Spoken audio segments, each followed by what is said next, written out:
8 tahun dalam 6 minggu. Berani betul nak claim-claim? Pakai mercury ke dalam ni? Kau.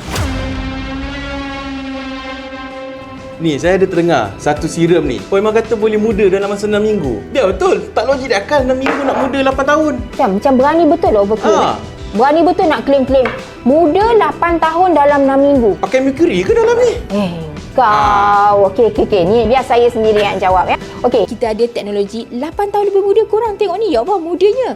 Okey, sekarang ni produk House Cosmetic kita telah pun diiktiraf halal JAKI Malaysia. Halal ni dia bukan sekadar bahan mentah bersih je. Marketing tak boleh overclaim. Marketing tak boleh tipu pengguna. Kena faham konsep halal keseluruhannya. Saya letak teknologi NAD Plus daripada Switzerland, Dr. Fraizzuli, salah seorang saintis terkenal dunia. NAD Plus yang Dr. Fraizzuli daripada bunga matahari yang boleh buat you muda 8 tahun dalam masa 6 minggu. Bukan saya yang cakap, sebab Dr. Fred yang dah buat research. Dekat Switzerland, dia dah buat kajian kat atas wanita kat Switzerland dengan menggunakan NAD Plus daripada Switzerland ni boleh buat muda 8 tahun. Bukan salah saya. Saya tak tipu pengguna. Saya tak overclaim. Saya bercakap secara jujur. Saya hanya menyampaikan maklumat yang telah ada research di peringkat global di mana Dr. Fraizzuli ni sebenarnya adalah bapa stem cell. Dia yang buat stem cell apple, tahu kan?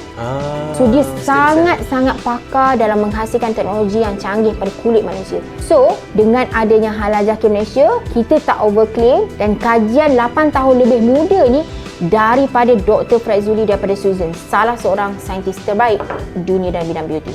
Hello, my name is Fraizzuli. I'm the founder and business development director of Mibel Biochemistry. Don't miss this opportunity to explore the future of cosmetic science.